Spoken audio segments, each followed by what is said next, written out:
নমস্কাৰ, অসমীয়া ৰান্ধনীঘৰ ইউটিউব চেনেলটোলৈ আপোনালোক সকলোকে পুনৰবাৰ স্বাগতম জনাইছোঁ।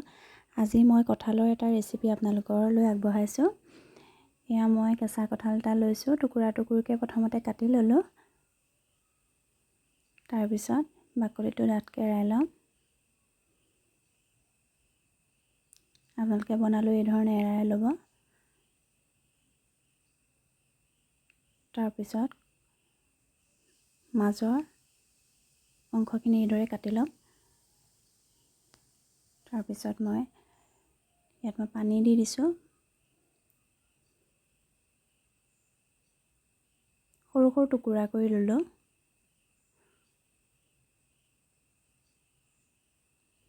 তাৰপিছতে মই অকণমান নিমখ দি কিছু সময় তিয়াই থ'ম, যাতে ইয়াৰ আঠা ভাৱটো আঁতৰি যায়। এতিয়া মই অলপ দেৰি সিজাই ল'ম। সিজোৱা হৈ গৈছে, ভালকৈ সিজাই লোৱা নাছিলোঁ, আধা সিজা কৰিছোঁ।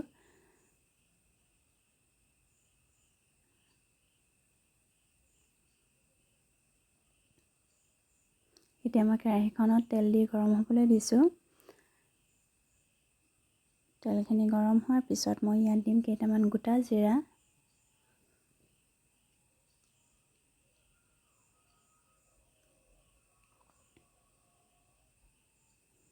এতিয়া মই ইয়াত দিম মিহি মিহিকৈ কাটি লোৱা পিঁয়াজ।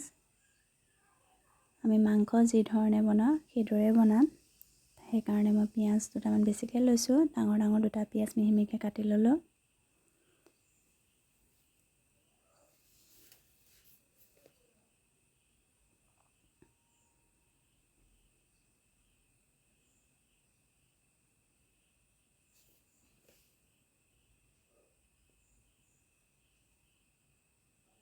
পিঁয়াজখিনি ৰঙচুৱা হোৱালৈকে মই ভাজি থাকিম।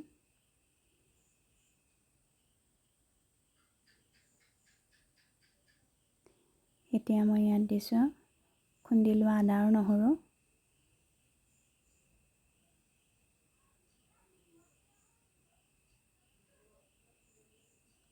এতিয়া ভালকৈ লৰাই ল'লোঁ। তাৰপিছতে মই ইয়াত দিম মিহি মিহিকৈ কাটি লোৱা বিলাহী। ইয়াত মই এটা ডাঙৰ চাইজৰ এটা বিলাহী দিছোঁ।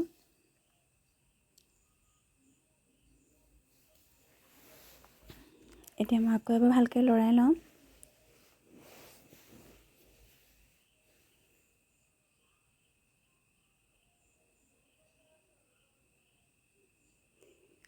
তাৰপিছতে মই ইয়াত দিম নিমখ। নিমখটো এটা হিচাপত দিব, যিহেতু মই সিজাই লওঁতেও অলপ নিমখ দিছিলোঁ আৰু নিমখ পানীত কিছু সময় তিয়াইও থৈছিলোঁ। এতিয়া দিছোঁ হালধি গুড়ি। আকৌ এবাৰ ভালকৈ লৰাই ল'লোঁ।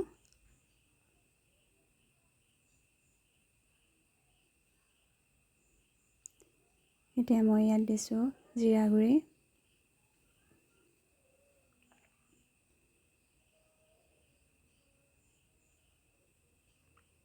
অলপ ধনিয়া গুড়ি, অকণমান জালুকৰ গুড়িও দি দিছোঁ।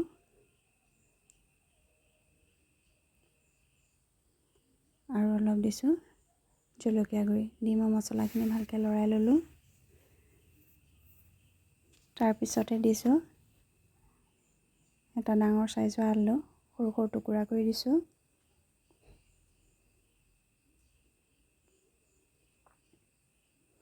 দি মই অলপ সময় ভাজি ল'ম। তাৰপিছতে মই ইয়াত দি দিম সিজাই লোৱা কঁঠালখিনি।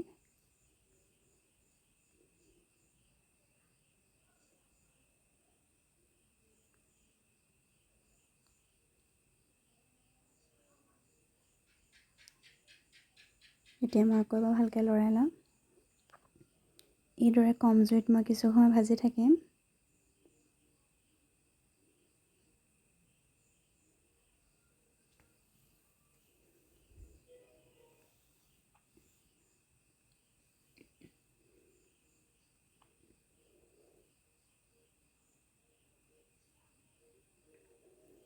এয়া দিছোঁ যিখিনি সিজাই থোৱা পানী আছিলে, কঁঠালখিনি নিমখ দি সিজাই থোৱা পানীখিনি তাৰে অকণমান দি দিছোঁ।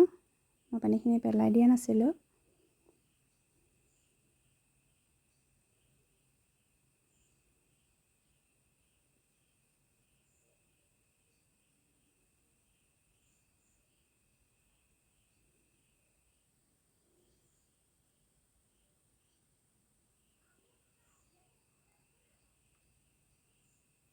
এতিয়া মই ইয়াত অকণমান দিছোঁ গৰম মছলা।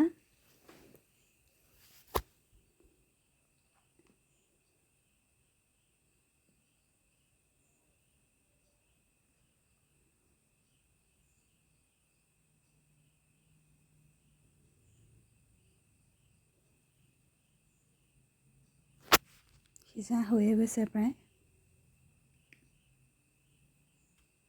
আমাৰ কঁঠালৰ চব্জিখিনি ৰেডি হৈয়ে গৈছে। এতিয়া মই এখন প্লেটত উলিয়াই ল'ম। এয়া দেখিছে।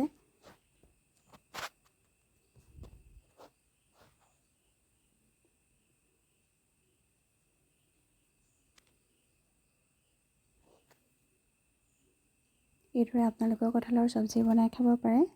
যদি আজি মোৰ এই ভিডিঅ'টো ভাল লাগিলে তেতিয়াহ'লে লাইক এটা কৰিব আৰু নতুনকৈ চাই থকা সকলক আকৌ এবাৰ অনুৰোধ জনাইছোঁ যাতে মোৰ চেনেলটো ছাবস্ক্ৰাইব কৰি দিয়ে।